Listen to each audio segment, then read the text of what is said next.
Hello friends. आज मैं आपके लिए नया वीडियो लेके आया हूँ। इस वीडियो में मैं आपको इनकोटर्म्स के बारे में बताऊंगा। नॉर्मली जो लोग जो इनकोटर्म्स यूज करते हैं तो लोगों को लेकिन बेसिक नहीं पता होता उसकी, उसमें कौन कौन सी कॉस्ट बायर के स्कोप में इन्वॉल्व होती हैं और कौन सी कॉस्ट सेलर के स्कोप में इन्वॉल्व होती हैं। तो मैं आई होप आपको मेरा वीडियो पसंद आएगा। तो लेकिन इससे पहले मैं आप अभी तक आपने मेरा यूट्यूब चैनल को सब्सक्राइब नहीं किया है तो प्लीज़ आप मेरे यूट्यूब चैनल को सब्सक्राइब कर लीजिए। ठीक है, तो आप तो चलिए आगे बढ़ते हैं।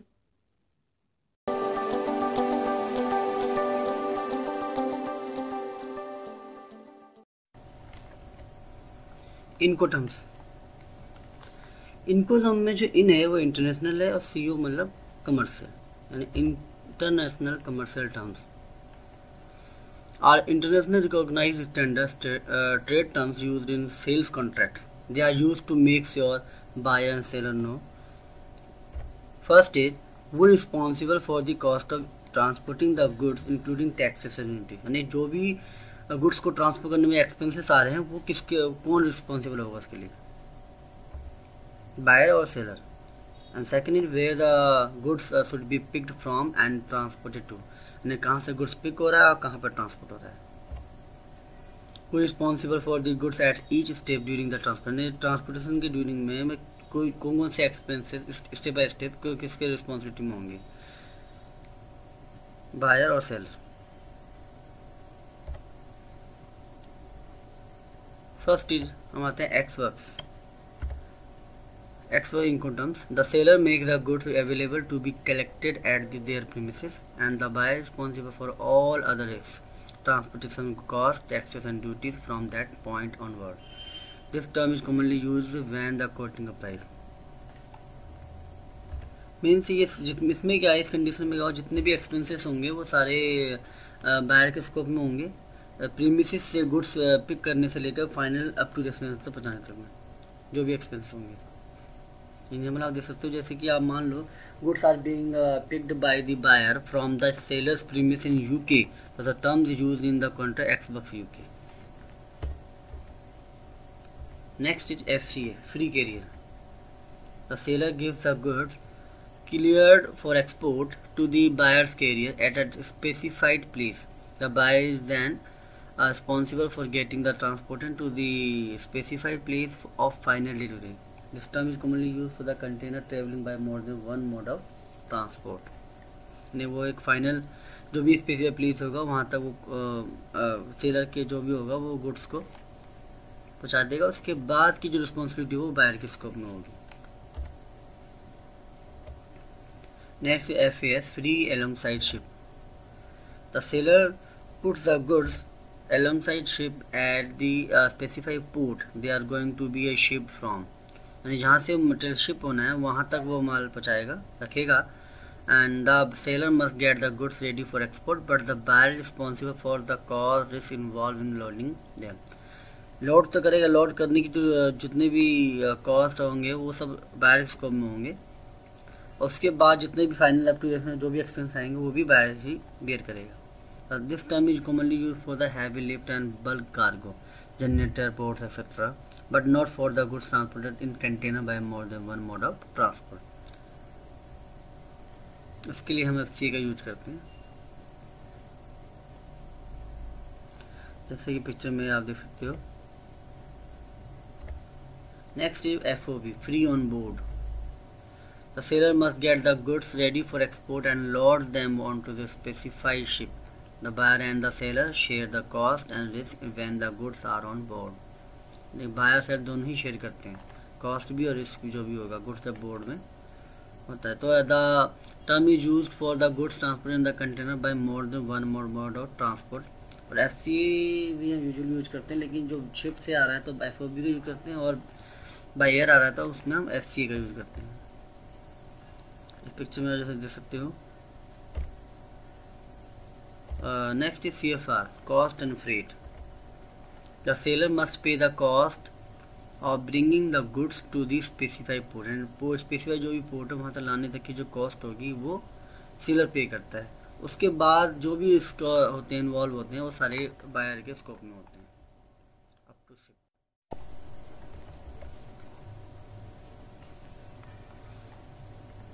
नेक्स्ट ये आता है CIF, cost, insurance and freight. The seller must pay the cost of bringing the goods to specified port. They also pay for the insurance. यानी इसमें केस में क्या होगा, स्पेसिफाइड पोर्ट में जितने जो कॉस्ट मतलब कॉस्ट भी करेगा, इंश्योरेंस पे करेगा और फ्रेट भी पे करेगा। इसमें इंश्योरेंस भी रहता है CIF में। उसके बाद जो buyer is responsible for risk when the goods are loaded on the ship. Ship में बार गुड्स लोड हो गए, उसके बाद जितनी भी रिस्पॉन्सिबिलिटी होगी वो सारी वो बायर के स्कोप में आ जाएगी। CPT, carriage paid to. The seller pays to transport the goods to specified destination. Responsibility for the goods is transferred to the buyer when the seller passes them to the first carrier। CPT। इसमें क्या है कि seller जो है जो goods specific destination तक जो भी पहुँचाने तक के जो गुड्स को जो ट्रांसपोर्ट होगा उसका बेयर करेगा, बाकी की वहाँ से उसके क्या नाम है परचेजर जो होगा बायर होगा उसकी रिस्पॉन्सिबिलिटी होगी।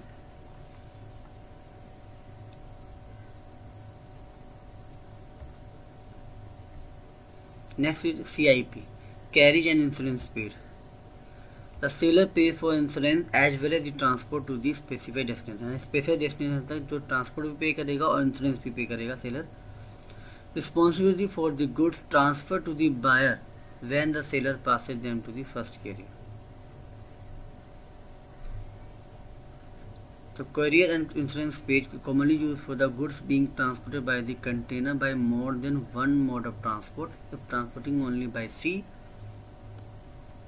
तो CIF is often use. By sea से मटेरियल आया तो हम CIF का यूज करते हैं और बाई एयर के लिए हम CIP का यूज करते हैं। Next is DAT, delivered at terminal. The sellers pays for the transport to a specified terminal at agreed destination. The buyer responsible for the cost of importing the goods. The buyer takes the responsibility once the goods are unloaded। Terminal पे जब तक वो एक बार goods जब unload रहता है उसके बाद जो उतनी भी रिस्पॉन्सिबिलिटी होगी वो बायर के स्कोप में होगी। जैसा कि आप पिक्चर में आप देख सकते हो, इसने यहाँ पे इस टर्मिनल पे आगे अनलोड कर दिया, उसके बाद अप टू फाइनल डेस्टिनेशन तक जो रिस्पॉन्सिबिलिटी वो बायर के स्कोप में होगी। Next is DAP, delivered at place. The sellers paid for the transport to the specified destinations, but the buyer pays the cost of importing the goods। Specific destination जो भी transport होगा वो seller पे करेगा और buyer की responsibility होगी cost import goods को इम्पोर्ट करने की। तो the seller takes the responsibility for the goods until they are ready to be unloaded by the buyer. अब तक अनलोड नहीं होते। पिक्चर में आप जैसे देख सकते हो। And last is DDP या DTP, delivered duty paid। इस केस में the seller is responsible for delivering the goods to this named destination in the buyer's country, including all costs involved। जितनी भी कॉस्ट होगी अब उसके सेलर के premises से लेकर अप टू डेस्टिनेशन बायर की डेस्टिनेशन जो फाइनल डेस्टिनेशन होगा वहाँ तक के जितने भी एक्सपेंसेस होंगे, insurance, freight, carriage, duty, custom duty, ये सब जितने भी एक्सपेंसेस सब सेलर के स्कोप में होंगे। बस बायर को क्या करना है, बायर को गुड्स की जो कॉस्ट है वो पे करनी है। तो आई होप आपको मेरा वीडियो अच्छा लगा होगा। तो अभी मैं आपको एक चीज़ और समझा देता हूँ इनको चार्ट के बारे में। इनको टर्म चार्ट के माध्यम से भी आप इसको समझ सकते हो। यहाँ पे मैंने क्या किया है, जितनी भी जो एक्सपेंसेस लगते हैं from seller premises up to buyer premises, तो वो एक्सपेंसेस मैंने आपको ऊपर मेंशन किए हुए हैं। और यहाँ पे मैंने नीचे लेफ्ट साइड में ये जितनी भी इनको टर्म्स होती है वो मैंने मेंशन की हुई है। आप इसमें पता लगा सकते हो कि किस इनको टर्म्स में कौन से एक्सपेंसेस किसके स्कोप में होंगे, बायर के या सेलर के। तो वैसे तो मोस्टली हम एक्स वर्क्स और ये x work, CIF, DDP, FOB या FCA इस तरह के यूज करते हैं, बाकी नॉर्मली यूज नहीं करते हैं। फिर भी आप सभी चीज़ को आप समझ सकते हो। तो अब तक इतना ही। हाय, आई होप आपको मेरा वीडियो पसंद आया होगा और समझ में भी आया होगा। तो अभी तक आपने मेरे यूट्यूब चैनल सब्सक्राइब नहीं किया तो प्लीज़ आप मेरा यूट्यूब चैनल सब्सक्राइब कर लीजिए और मेरे वीडियो को आप लाइक और शेयर भी कर सकते हैं। अब तक इतने, कीप वॉचिंग, टेक केयर।